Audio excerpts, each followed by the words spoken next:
Hampus, welcome to the show. Thank you.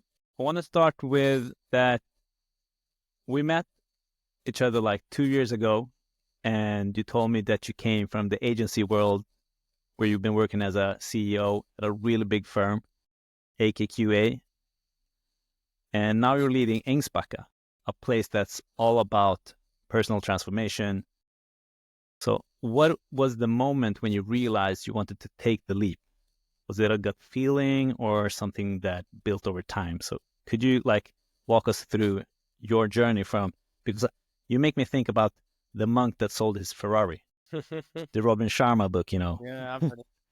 Can you give me your version of the monk who sold his Ferrari? Sure. So the pivotal moment when I made the leap was after I read the book, The Monk Who Sold. No way. No, okay. I did read the book, but I mean, the boring answer is it's of course a gradual thing. It's not like a huge epiphany that just made everything change. But I think it's a gradual thing for quite a long time. There was one moment though that I think it's a nice story that I can drop. I had quit my job already as a CEO at the agency. So I was essentially doing nothing. That was my plan. I want to jump out of the kind of the rat race and the career lifestyle and just see what is out there for me. Like if I try to minimize the amount of things I'm doing, then I open myself up for the world to happen through me instead. I fought a lot with myself to not make plans, and I succeeded quite well. For maybe 6-7 months, I was just a father, dropping my kids off and picking them up from preschool and taking walks in the woods, reading, just doing me. Really fighting invitations, like tons of people were on me, like, hey, let's start this project, let's do this. I was like, nope. And then it grew out quite clearly what I wanted to do, like on a more broader generic scale. It's like, okay, I don't want to work with money anymore. I want to work with people, animals, or nature. Like that was super clear to me. That came very clearly. In what shape, size, form, color, very unclear. So it's like, okay, I want to do that. So what does that mean? And I started just like applying for any job that was in that kind of that remit. After like 6 months, I was like, okay, let's get back like out. I've rested. I've got in touch with myself, got in touch with nature. So I started applying for like dog walker, personal assistant. I got 0 interviews, 0 responses. Like your CV was too good. My CV was too good. Literally, it was too good. And then I applied for this teaching position at a high school. So it was like 50% teacher, 50% like special ed, kind of. I had 3 kids that needed special attention. So I was like, this sounds like a great gig to work with people, in their youth, right before they become grown-ups. I think I have a lot to give. Like, oh, wow, there's a lot of passion there. I'll send in my CV. No response. It's like, all right, I guess I'm not interesting in this work. And then a good friend of mine just said, like, it's obvious. I think when they look at your CV, they think it's a joke. Yeah. They don't take it seriously. It's like, I'm like, oh, of course. So I actually called the principal up at the school and just like, hey, did you get my application? I've never applied for a job in my life before. It's always just been boom, boom, boom, boom, boom. And he was just like, yeah, I read it. So are you serious? Are you actually interested in the job? And I was like, yeah. And the next 90 minutes was an interview with him trying to reassure himself that I'm serious. And then after 90 minutes, it's like, come in tomorrow. All right. So then I took that gig for 6 months, and that was great. Working with these youths and everything. I really like, oh wow, people, that's where it is in transformation. But then there was something in me that's like, this is not it. This is great. You're doing great service. You're getting a lot of rewards as an individual. There's something else. Didn't know what it was, but there was something else. So I jumped ship again. And then 3-4 months passed of, again, just not doing much for the second time in my life. A friend of mine then came, it's like, hey, your new job has just opened up. I'm like, what do you mean? It's like CEO at Ängsbacka. And I'm like, no, I'm done with CEO. I'm just gonna, no, I'm gonna, be more low key and all this. Like, yeah, but it's Ängsbacka. You gotta take a look, And I've heard of Ängsbacka for a long time. I actually hadn't set my foot there at the time. But that friend had been trying to get us to go for like 5-6 years. And we had planned to go a couple of times, but then we got another kid and then COVID hit and it's like never actually made our way there. But I knew exactly what Ängsbacka was. I really don't want to be a CEO again. I don't want to have that much responsibility. I want to just take it more chill. But then I sent in my application anyway. And then I got this email back from like some of the people from the board of Ängsbacka that was, I guess, dealing with the recruitment. And they just asked 2 simple questions. And those questions just got me thinking, like, those questions would never be asked in any of the companies I've ever worked with or collaborated with. It just shifted something in me. I just got intrigued. I was called to this video interview and I just like, I'll take the video interview. I was never really interested. Took the video interview and it's like, such a nice conversation. It's like, this is great. And they're like, hey, you should really come check us out. We'll have some more chats. I'm like, all right. So I come, and this is summer of 22. It's the first day of the No Mind Festival, which is one of the flagship of Ängsbacka. And I step into the premise of Ängsbacka, and it's like a beautiful sunny day, 25 degrees. I walk 10 meters in, and I just like stop, and I feel this like energy in my body, like, oh, there's something here. And I'm not usually that susceptible to like energies. I was like, whoa, there's really something here. I just had to stop and kind of like feel. I'm like, all right, I'll continue walking. And then I walk around the house and this big lawn opens up. And there's like hundreds of people dancing in the grass outside in the sun. And it's just like, where am I? This is heaven. And that was one of those like moments of like, is this my future? Like, because my mind was still like job application, Now after a few years, it's not a job, it's a lifestyle, So yeah, that was probably if to pick anything, the pivotal moment was when I actually set my physical foot there the first time. I want this, Yeah. I really want this. I don't think I'm going to get it. I think I'm going to get the job offer. I really thought that from the beginning. I think I was the perfect matchup. But I didn't think my wife and we would actually rip up our roots from Gothenburg, very settled, living a great life. Didn't think we're going to actually take the step, But my wife was really supportive because I was talking so much about like all the experiences, the email, the video call, and my experience there physically. She's like, yeah, keep doing it. Just like, it sounds like a great experience. Just, yeah. She was like kind of egging me on, and I was like, kept going a few times back and forth. We went there to visit the whole family. And then at the end of the summer, it was like a long process. I got the job offer and I was still like, okay, shit, this is probably not going to happen. I come home. I'm like nervous. I walk up to my wife. It's like, okay, so I got the job offer. Let's not say no immediately. Let's just like sit with it for a few days. Let's just not do anything rash, And she just stands there, poker faces it a little bit, and then just like a little smirky smile. And then she starts moving away and just walks over to the fridge and just brings out a bottle of champagne. And I'm like, all right. She's like, I've known for months. I'm like, what? Really? Like completely different process. And she's just like, yeah, we're moving. No way. Yeah. She's cool. Yeah, it's a cool story. It's a big story. Yeah, that's so cool. And what gets me interested though in your story is before you even left the big agency, the big payday, the big brands, like if we would drop the brand names you've been working with, everybody would know them all across the globe. What was like the thoughts or ideas, or did you read like books, or were you on a path of self-discovery? What even made you like leave the job in the first place? Because I have like a similar story. When I was 23, I was working at the agency, but for a very short time, just like a project management. And I saw Into the Wild, a movie, and I, in my body, didn't feel I was at home at the agency.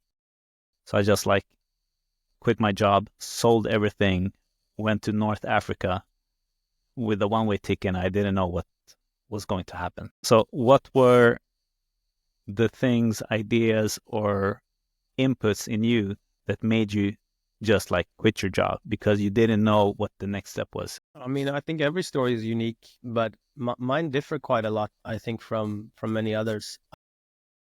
I was never like uncomfortable or didn't feel it was like really my place.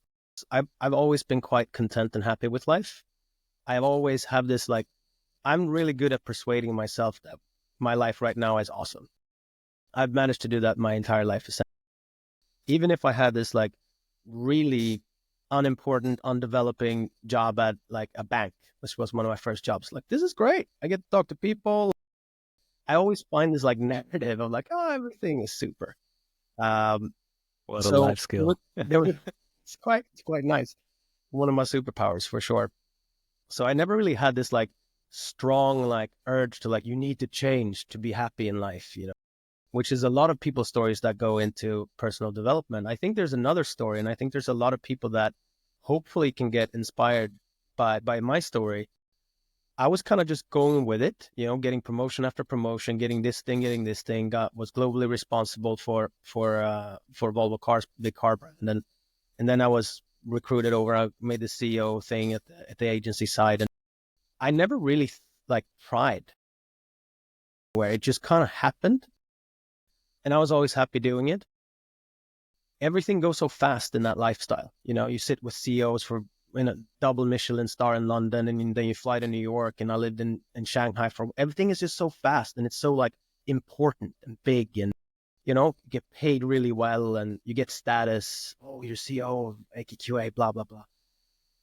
So there's not that much time to like actually slow down and look inwards and feel into like what you're doing right now. Is it touching your brain, your heart, and your soul, or is it just actually touching your brain? I was fortunate to have, even from like, I think it was like 24, 25, I was at that age when I had a few of my friends really went into like a personal transformation. They started doing yoga, started meditating, listening a lot to like really one of my favorite philosophers now, Alan Watts. So they were great influences on me, open up that door a little bit. And I started doing yoga. I started meditating. So I had during my entire like leadership career, I still had one leg in that space and one leg in the personal transformation, personal development. So I tried a lot of things, like went to kirtans every Friday. Like I did breath work, ice bathing. I tried a lot of things like human optimization and really trying. So that was nothing new to me. It was more that gave me the opportunity, while in the midst of this craziness, traveling the world, eating at fancy restaurants, actually still take a second, slow down, feel into it. This is exciting and stimulating, rewarding from a sense of accomplishment, from a sense of status. But there was no deeper, you know, I had this narrative, hey, you're 60 people come into the agency office every day, and you really can impact their lives and their developments. You know, you can always find a story that makes sense and is worthwhile, but is there a true meaning? And when I checked in, there wasn't. It's like, at the end of the day, everything we're doing here is to make a very, very rich American guy a little bit richer. Yeah. That's really all it is. Everything else is just in the machine. Yeah. So even if it says on the website that we are changing the world at Yeah. And don't get me wrong, I just like look through some of their portfolio at AKQA, and they are doing like some amazing things as well. Yeah, And they love to highlight that. of course. There's a lot of washing going on in Yeah, that. of course. Like I'm not gonna sit here in this podcast and talk bad about them, because there are a lot of good sides too. For me, there was not this deep connection to purpose. Like what I'm doing here, I'm not really offering the world anything, really. So there was a connection to brain. There was not really a connection to heart. There was some connection to heart, because I really cared about those 60 people that came into work. Was there connection to soul, purpose? No, there wasn't. That was the reason why I jumped ship. Like I need to find real purpose, not just brain and partially heart purpose. Hey, I'm not going to settle. I want all three. I want something that's brain, heart, and soul. So that was the driving force. And that same thing there, like it was growing and growing and growing. COVID hit. And it must have been in 2021 then it started. Yeah. Right. And I also got my firstborn, or my secondborn. And then like I got into this dispute with my boss, who was like Northern Europe managing director. I got into a dispute there, not a dispute, but there was tension because COVID really put pressure on an agency. You lost half your revenue in like a week. Yeah. And you still got to perform. So it put a lot of pressure. And I guess I wasn't really ready to work 24 hours a day. Leave my kid aside. My kid is my first priority. So there was this tension of, I guess, me not really stepping into it as much as he wanted me to. So I guess COVID in one way and my kids gave me the exit opportunity. And when it presented itself, it became very, very clear. Oh, this is my chance to get out. Happy that I was, and I attribute that to, meditation and yoga and this part, that I was able to see and open to see the opportunities and signs, like, oh, there's actually a door here. Do you want to step out of it or not? So yeah, there's a lot of things at work at the same time, I guess. Yeah, I get that. So that makes me also like curious about not only like the period that you've been off work from, just like, yeah, trying not to go into different projects. You've been into like human optimization, biohacking, but then coming to Ängsbacka, you probably met a lot of people that are interesting. You could say, at least, that have a different life view, different beliefs.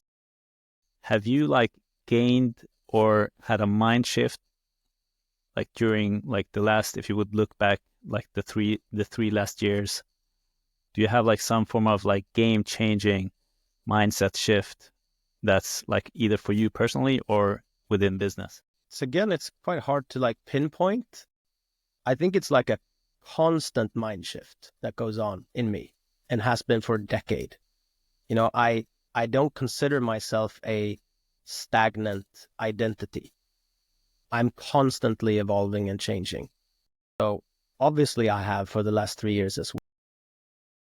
But with that said, Ängsbacka has offered like a new dimension for me personally that I didn't have before. Because before I was playing like roles. I was Hampus, the family man. I was Hampus, the curious, seeker, hungry for development. And then I was Hampus, the CEO. What Ängsbacka did for me was I could combine all three. Not only did I combine the CEO with the curious personal development seeker, but I also could combine it with family life, because Ängsbacka is a community. There's people with kids living there. It's all very like interconnected. So it's not just like a festival and course center, it's a community, which meant that my kids were welcome and my life, the entire me was welcome. So there's like, Ängsbacka has this slogan, welcome home. Yeah. And that's exactly what it was for me. Like I felt like, wow, I can be a really good CEO and really offer something to a place, an organization, without sacrificing anything. I don't need to play a role. I don't need to hide parts of me. So I think that, the biggest gift Ängsbacka has given me is the possibility to be fully me as much as I allow myself. Of course, I have as a human, I think I'm at large. Healthy boundaries. Healthy boundaries for sure, but also healthy limitation. I'm not fear driven, but to some extent there is fear in all of us. So as much as I allow myself to be fully me, Ängsbacka stands there with open arms, and it's even like people. That's also one of the funny things since I started here. Like a lot of people they've been like, Hampus, you're not this happy all the time. Can we please see your like real sides? But I am this happy. Yeah. Like, do I have to pretend to not be happy here to get your approval? It's like, dude, they don't really trust me. That was more in the beginning. Now, it's a few years in. I don't have this thing. But in the beginning, of course, you had this like, okay, this company, it was easy to paint that narrative. You have this company big shot who's coming in here, like skeptics, which I think it's healthy for organizations to be skeptical, for a leader. It should be scrutinized. But there was a lot of this like, you seem a little bit too perfect here. Yeah. Like, when do you get angry? When are you not happy? It's like, of course, and I do get angry. So they saw it eventually. Eventually, yeah. They was like, we need to push this guy. Yeah. Yeah, just making sure that you're real. Yeah, so funny. So, and have you gotten like any habits or routines that you bring with you into Ängsbacka that you think will help you stay like sharp, grounded, or do you have like any morning rituals or productivity hacks that you swear by? So I'm really curious about like how you operate. I've seen you like in person. We've been starting working together. I see you in meetings, and I get a sense that you're not like other CEOs that I meet, and I'm and that's why I wanted to have you on the podcast to see like what are the beliefs that are behind you, your story. And also, like, do you have those habits and routines that like brings you to a certain state or that makes you happy? Or do you see what I'm getting? Mm-hmm. For sure. I have a lot of routines. Like I'm a big routine guy. I think one of the keys for me to stay this happy and energized, like I'm almost always like energetic and happy. That's my default state. I don't think necessarily it's my default state regardless of what I do. I think it's my default state because I really, since I was like 15, or pretty much as long as I can remember from being like, I guess an adult in one way or another, is I've always cared about sleep, food, exercise. That's essentially like, I don't really budge, you know. Mm. I get my sleep, I get my physical workout, and I eat healthy food. So I have a really good foundation, I think, to work from. And then I've had this curiosity from, I think it's like, I remember buying like when I was like 15 or something, like in an obscure way, I bought like wheatgrass because someone said it was like, this is great. There's like chlorophyll in it, which is in all plants. I'm like, that sounds great. Yeah. So I remember like even early, I was into this like optimization and just curious about how to develop myself. And then that has just continued. So I have my base of just like basic needs, Maslow's stairs. Like every person will have a happier life if you just meet your basic needs. And if you don't meet your basic needs, that should be your full focus in life. I think a lot of people just focus on other things when you're not getting sleep, but you're chasing this dream. Like just start with getting sleep. So I think I've been quite humble in just giving myself my basic needs, which has then opened up space and energy for me to actually meet my other needs in life. And meditation is a part of the gig. I do ice bathing once a week, all throughout the year. I do breath work. I try to do yoga. I think the forest connection is really important to me. I need to have forest time in some way or another. Like I need to be in the forest. That's a big decompressor, like a rejuvenation arena for me. So there's quite a lot of different ones that are more like broader. Then I think at Ängsbacka or even at AKQA, I started adding like these small hacks, because when you're a CEO, time is your most precious thing. You have, that's your scarcity. I've really been giving a lot of thought and energy into how do I stay with my routines, even if I actually don't have time for it. Like I have 2 small children, I have a CEO gig. We were moving to Värmland from Gothenburg. Like there was a lot on my plate. Like maybe I won't be able to like do morning practice, 1.5 hours every day. That's like out the window when you get kids. Yeah. So it's more like, how do I find these like hacks? Yeah. And few of them I can mention that I really think has helped me the last 5 years. One is called transition meditation. Transition meditation or Yeah. transcendental? No? Transition.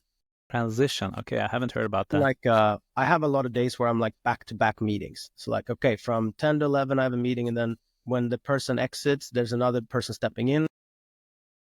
So like your attention is like strategy and analysis. Everything is like building up during a conversation, a meeting. And then if you don't do anything with all that brain power or energy, and another thing comes in, it just keeps building. And at the end of the day, you're exhausted.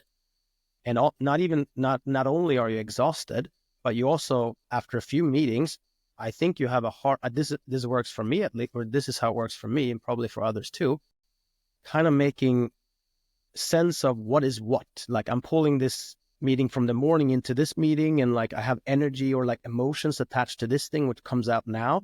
You don't really decipher it in the right way. So I do these transition meditations where at the end of every meeting, I stand up and I drop all the energy and all the analysis or the strategy from that meeting and just let it like kind of just go away from me before I step into the new one. I need like a transition. So I do like a standing movement meditation quickly. It just like for 30 seconds or a minute helps immensely for me to like stay sharp in every meeting and to not carry over. And at the end of the day, even if I've had like back-to-back meetings from like 8 to 6, I still leave like nourished. I feel fine. Come home to the kids and everything feels great. If I start to like not do those meditations, I quickly see that I get more like frustrated, stressed, and agitated. So that's one hack that really, really works for me. Could you walk through like how you actually do it? Because it's like such a short period of time. Like you stand up, but then what happens then? Do you do some breathing or do you visualize something? What's going on during those 30 seconds?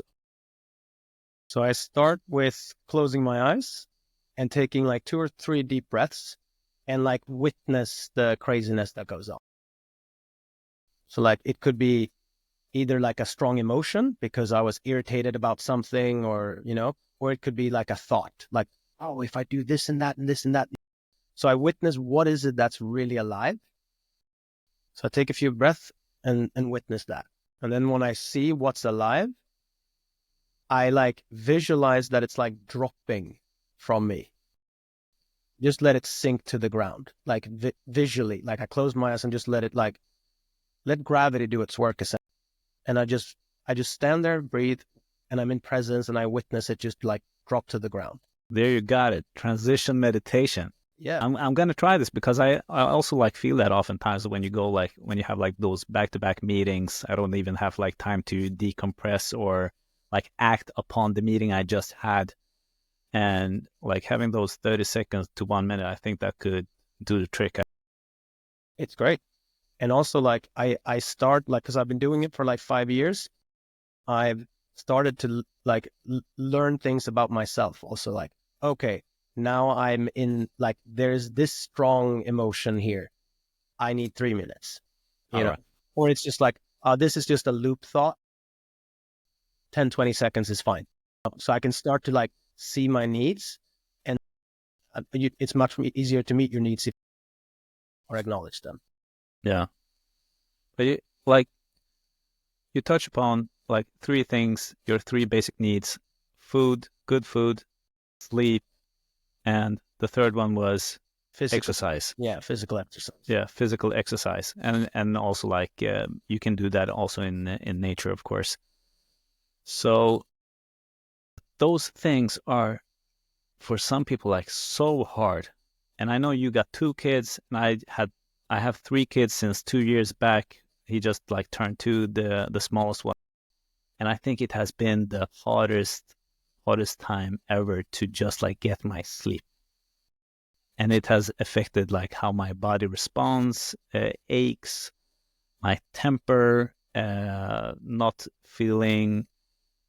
recognizing like the happy high energy Morgan that I'm always used to. I was like, I'm deteriorating here. But this sleep part is so important. So I'm trying also to just like throw some sleep hacks wherever I can, with like having the masks on, having the temperature in the room really cold, having the blue blockers at night, not using the screens late. So many. Do you have like any other like hacks or routines just around your sleep, or do you just go to sleep at a certain time? What's your sleep routine like? I'm very disciplined to start with, and I'm also quite. I actually don't. I don't want to use. I was about to say lucky, but I don't think it's about luck. I think it's about consistency. When my head hits the pillow, it's like 1 minute, then I go to sleep. So I think that is a combination of a few things that we've talked about and that you mentioned. That I do not look at the phone right before I go to sleep. Like I used to run this company called Digitox that work with digital detox. Yeah. Do you have a certain time where you just like shut off every like blue light or screen time? Do you have time? No particular time. It's more like 20 minutes before I want to go to sleep. There needs to be zero screen time, especially the phone. A TV is less of an impact because you're further in the distance. There's different lighting. So the phone last 20 minutes is just like I don't do it. So that for me is like holy. And like if I know when I'm gonna wake up, which is you kind of do when you have kids because they're like an alarm bell and that you can't shut off. They snooze? Then I kind of just I go backwards. Like I do minimum of 6 hours. Like I never do less than 6 hours. Very, very, very rare occasions. And I never do more than 2 days in a row, 6 hours. So I have some of these like points that I don't budge with. And if I've done 2 days in a row with 6 hours, then I will go to sleep at 8 with my kids. Yeah. And I will just sleep 11 hours. That happens, and I don't budge. I think that's the key for me. I'm disciplined in it. There's no like magic tricks with my sleep. I'm just very, very disciplined. I tried to during the worst times with when my firstborn was out, really bad sleeper. We were experiencing, me and my wife, exactly all the things that you were saying. Like I was the worst version of myself for a year. I'm like, holy crap. Then I tried more like these hacks and I read up a lot. One thing that I thought was like, I think it helped. It was something called micro naps. I don't know if you read about those. Yeah. It's I like love those like power naps, micro naps. Yeah. Like micro naps is like a split second. Okay, it's not a power nap. No, it's not. It's even shorter. It's a micro nap. All right. This like you can do it in different ways, but the one thing that I tried was you hold like keys or something that's like loud in your hand, and you just hold the hand on like a table or something, and you just let yourself just go to sleep. And as soon as you go to sleep, you drop the keys, or like it makes a sound, and then you wake up. And that tiny split second actually helps to like reboot a little bit. Yeah, I've heard about like this technique. I think Picasso and Thomas Edison had like some similar like micro napping technique. Oh, I'm in good company. You're in really good company. So I tried that for a while, and I think it helped somewhat. But for me, it came back to if you sleep poorly like 2 days in a row, like even if you try to go to bed early and just like you just wake up with your kid, then go to bed at 8. I don't need those 8 to 11 to like do stuff. I prioritize sleep. I raise the quality of all the other awake hours. So in total, I'm better off. I gotta ask you, what does your wife say about this? If you go asleep at 8 o'clock at night, because I've been getting shit going to sleep because I've been so tired sometimes. I just fall asleep with my kids. I can't do anything about it. Firstly, I think I have a lot of empathy there because she was also very sleep deprived, so she kind of knew what I was going through. Secondly, I do get woken up Yeah, yeah, when I fall asleep. yeah. You get kicked. There's like this It's a accidental loud voice. friendly kick. Yeah, Yeah, something accidentally. There's like, yeah, there's some mystical noise in the room that wakes me up. It's like, oh, did I wake you up? yeah. Oh, I love that. I wanted to ask you that, like leadership in a tech-driven company versus a personal growth-focused center like Ängsbacka must be pretty different. So how do you approach leadership now compared to your time at AKKQA? So what stayed the same and what has evolved? Very different. Firstly, at Ängsbacka, I am to a large extent not micromanaged. I essentially don't have a boss. The board is my boss. To a large extent, they just leave me to it. So I can actually exert the leadership that I want to, rather than being like pushed or steered or forced into a type of leadership that I don't want to stand behind, which was the case at AKQA.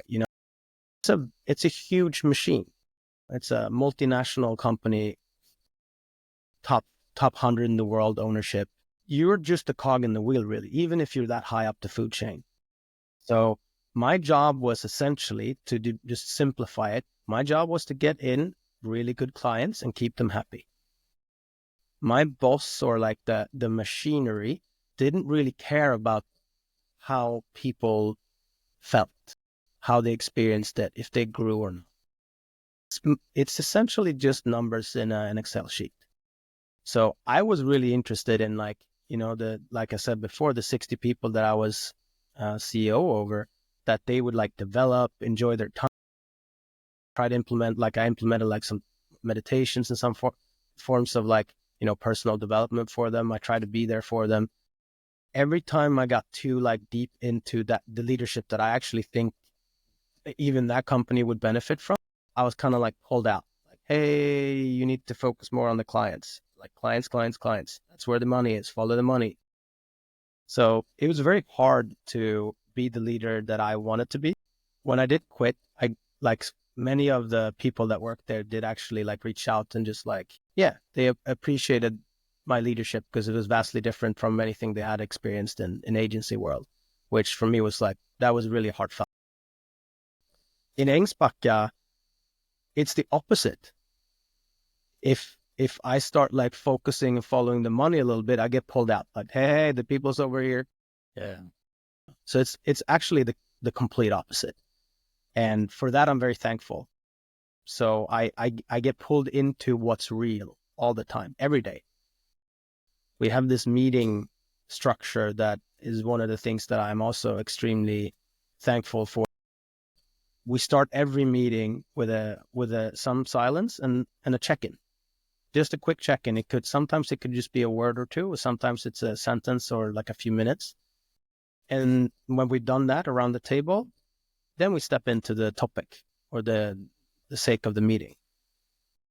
That also makes it that the group as such lands together. You're not sitting like individuals. You actually land in silence. You hear each other out. You feel each other out. You're connected. So when you get into like, let's say a hot topic, something to solve for where you have different opinions, it's not emotionally charged. There's no one needs to sit and be like defending themselves. It's more like objective. So I think those types of things that really Ängsbacka has drawn out to a large part for me in my leadership is extremely effective. And I think it's extremely useful for most types of leadership in most types of companies. We're humans, we have egos, we have fears, we're fear driven to a large extent. If you can eliminate the fear of like, oh, what does this person think of me? Or I need to defend what I said before, because otherwise my identity is, if you can eliminate that to a large extent, become much more constructive and much more creative. And I think that's one of the core strengths that Ängsbacka is, just like it just gives space for creativity to flourish. Yeah, I directly, when you say that, I want to ask you, how do you eliminate that ego, that image you have of yourself, to be able to be that fluid, be open, have the position that you can change, that you can be of another, or just like be more empathetic and get the other person's point of view across to yourself. Put yourself in the like other pair of shoes. Of course, eliminate is, a strong Eliminate word. Or be more flexible with the ego. But the key is to feel safe. If you feel safe, you feel seen, you feel heard, the ego is not, it doesn't have a strong position for you anymore. When you speak, people in the room listen to you, they look at you, half of the battle is won. You feel safe then. Then you don't become as attached to what you say or your opinions. They're actually just like information going out to the collective. It's like, well, I think this. Have you thought about this? And then when it goes away, it's in the field, and it's not yours anymore. It's the room's information. And then the room or the collective or the group decides what to do with that information. It's not yours anymore. And it's much easier to realize that when you feel safe. If you don't feel safe, if you have a feeling of unsafety, or like, actually this person or these two, they don't listen to me when I speak, or they always talk against me. If you're in that space, then you will stick and defend yourself because you feel threatened.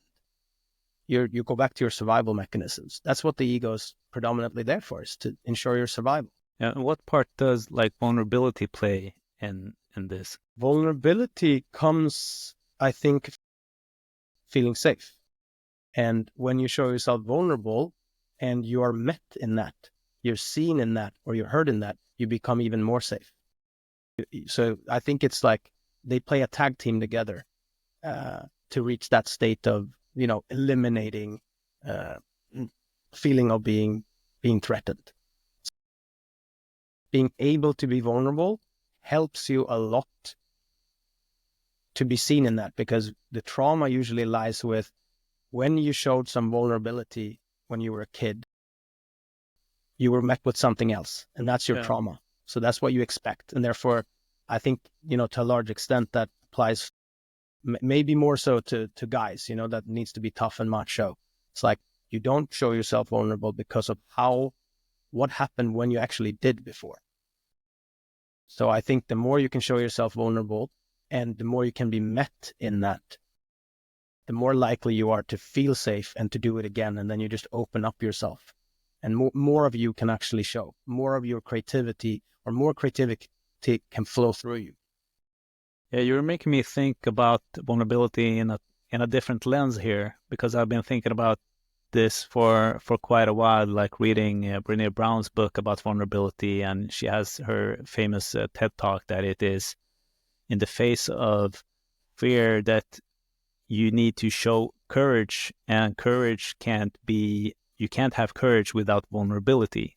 So the courage to be vulnerable, because you are vulnerable when you are in a situation where you're not feeling safe. But I can also see like your point of view that you can increase your vulnerability and like show maybe more of yourself when you feel held, when you feel seen, when you feel safe. I think the one doesn't exclude the other. Yeah. They're both true at the same time.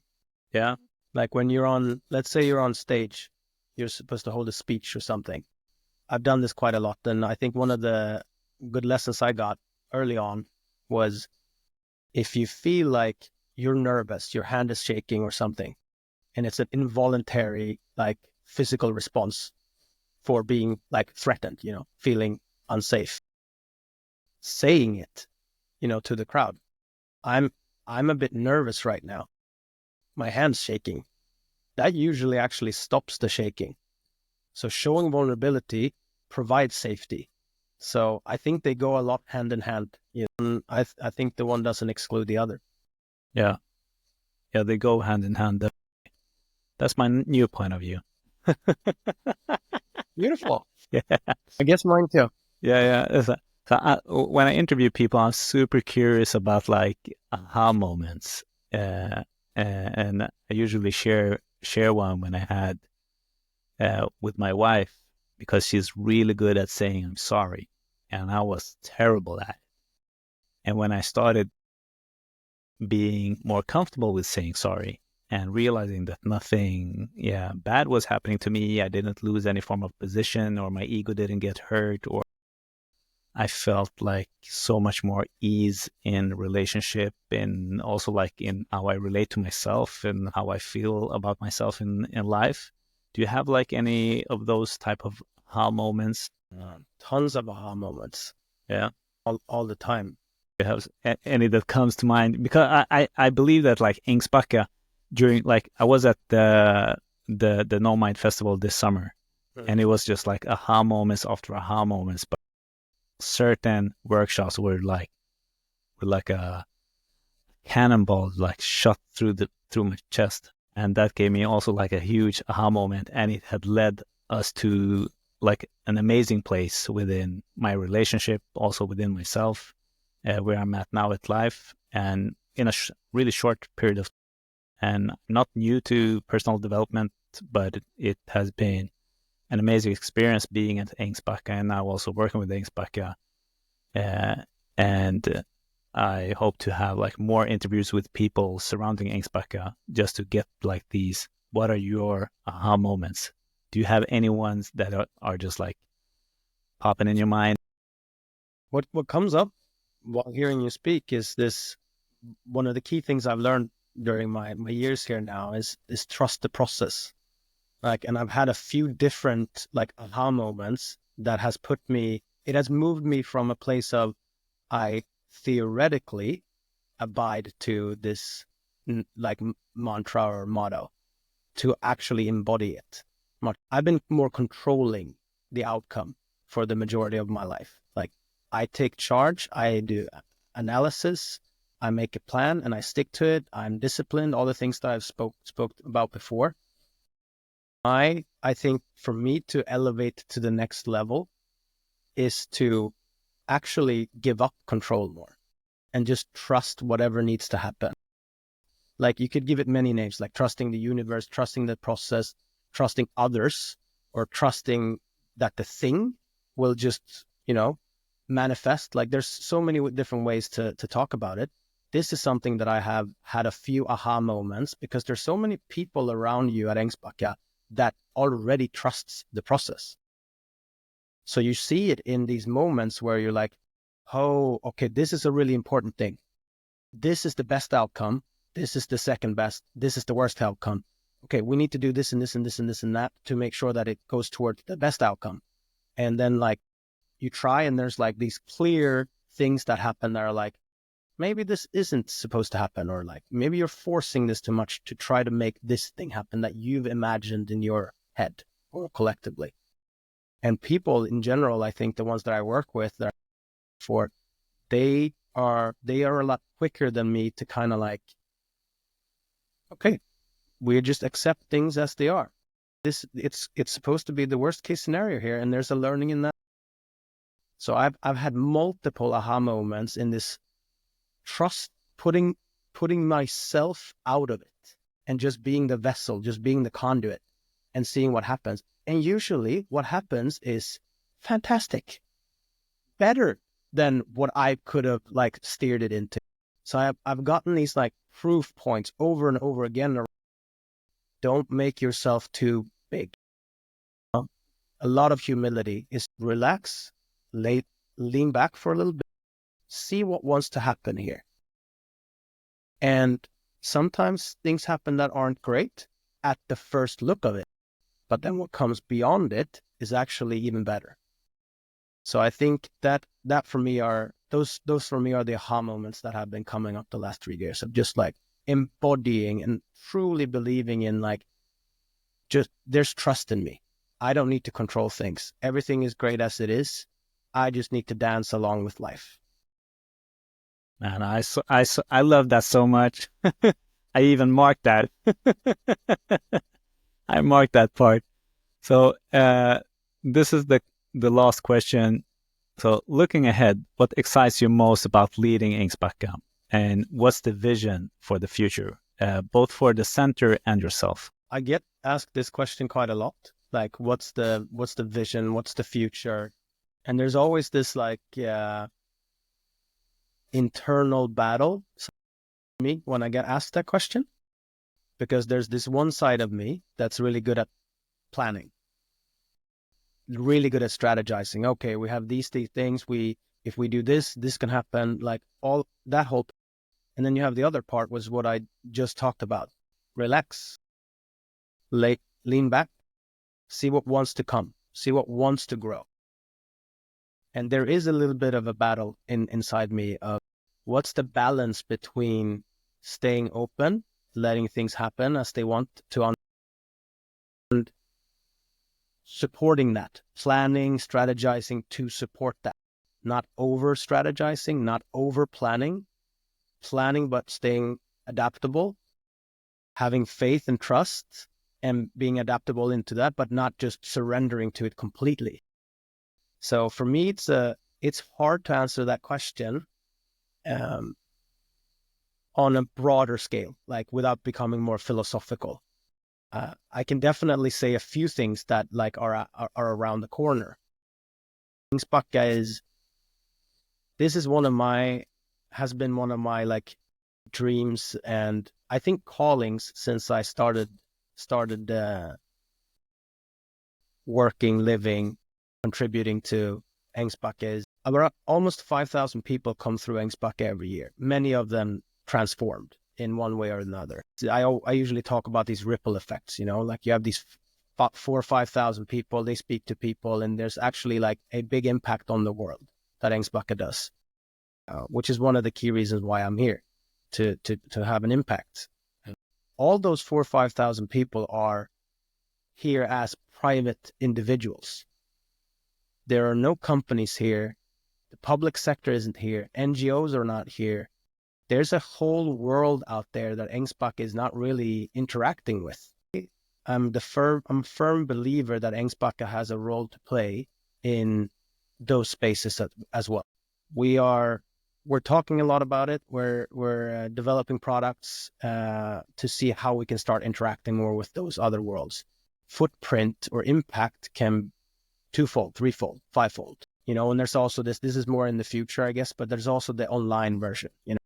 When do we bring Ängsbacka to the world physically, like actually go beyond our physical location to actually go to Stockholm, go to Gothenburg, go to Amsterdam?